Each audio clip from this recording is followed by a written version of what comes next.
গেল বুধবার মধ্যরাতে টাঙ্গাইলের মধুপুরের জাতীয় উদ্যান রেঞ্জ অফিস থেকে নিখোঁজ হন বনকর্মী লালচান। পরদিন বৃহস্পতিবার ভোরে লালচানের বিরুদ্ধে ৩১ লাখ টাকা আত্মসাতের অভিযোগ তোলেন রেঞ্জার মোশাররফ হোসেন। আরও জানান, মৃত্যুর জন্য কেউ দায়ী নয় বলে চিরকুট লিখে গেছেন লালচান। কোনোদিন আমি কোনো জড়িতে দিই নাই। এখন আমার মনে হয় যে এরাই গছাইয়া কইতেছে গলে একটা আনিয়ে পলাইছে। এটা সন্দেহটা আরো তীব্র হয় যে টাকাটা তারা বললো যে তার কাছে টাকা, আবার সেই টাকা যদি ব্যাংকে জমা হয় তাহলে তো সন্দেহটা আরো বাইরেই যায়। তবে কর্তৃপক্ষের দাবি মানতে নারাজ পরিবার। তারা বলছেন, বড় কোনো ঘটনা ধামাচাপা দিতেই সরিয়ে ফেলা হয়েছে লালচানকে। এছাড়াও তাদের অভিযোগ, ওই রাতের সিসিটিভি ফুটেজ, রেঞ্জারের ড্রয়ারের চাবি থাকার পরেও লকার ভেঙে সাজানো হয়েছে টাকা উদ্ধারের নাটক। এখন এইখানে আমার অফিসে ডাইকা নিয়ে বলতেছে আপনার ৩৩ লাখ আর কত হাজার মনে হয় ৫৫,০০০ নাকি ৫১,০০০ জানি না, আমার সঠিক মন নাই।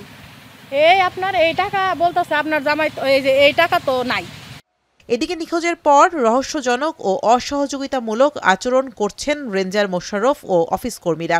শুরুতে টাকা আত্মসাতের কথা বললেও এখন অস্বীকার করছেন টাকা খোয়া যাওয়ার। লকারের বিষয়টা হচ্ছে যে লকারের তো চাবি আমার কাছে, বুঝছেন। এখন লকারের চাবি ওই দিন যে যখনই ওর লেখাটা দেখছি যে ওরে দেখলাম যে পালায়ে গেছে, তখনই লকারের চাবিটা খুঁজে পাচ্ছিলাম না। মনে করছি তাইলে কি ও হচ্ছে আমার চাবি নিয়ে লকার থেকে টাকা পয়সা নিয়ে গেছে কিনা। চিরকুটের হাতের লেখার সঙ্গে লালচানের লেখা ব, র, ক ও বর্গীয় জ সহ আরও কয়েকটি বর্ণে অমিল রয়েছে বলে দাবি পরিবারের। এই ফোনটা কি আপনার কাছে এসেছিল? ঘটনা ধামাচাপার চেষ্টা, লকার ভাঙা সহ বিভিন্ন বিষয়ে বিভাগীয় বন কর্মকর্তার মুখোমুখি হলে শুরুতে অভিযোগ অস্বীকার করেন তিনি। পরে লকার ভাঙার সময় বিভাগীয় বন কর্মকর্তাকে ফোন করার ভিডিও দেখালে চুপসে যান এই কর্মকর্তা।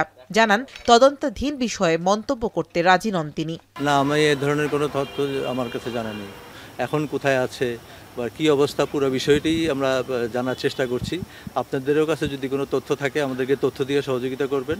আমরা আপাতত এতটুকু বলতে পারছি যে এখন সে মিসিং অবস্থায় আছে, পুলিশ তদন্ত করছে। বন বিভাগের পক্ষ থেকে থানায় সাধারণ ডায়েরি হয় নিখোঁজ বনকর্মী লালচানকে উদ্ধারে জোর তৎপরতা চলছে বলে জানায় এই পুলিশ কর্মকর্তা। এটা যেহেতু আমাদের নলেজে আছে, এটা নিয়ে তারা কাজ করছে। এখনো পর্যন্ত তার হদিশ পাওয়া যায় নাই।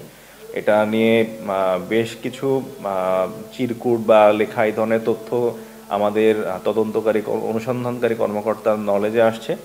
আমরা সেগুলোরও সত্যতা যাচাই করে আমরা পরবর্তী ব্যবস্থাটা নিব। লালচান নিখোঁজের পর যতই সময় ঘনাচ্ছে ততই ঘনীভূত হচ্ছে অন্তরালের রহস্য। এরই মধ্যে বন কর্তৃপক্ষের ঘটনা ধামাচাপা দেওয়ার চেষ্টায় রহস্যের ডালপালা ছড়াচ্ছে আরও।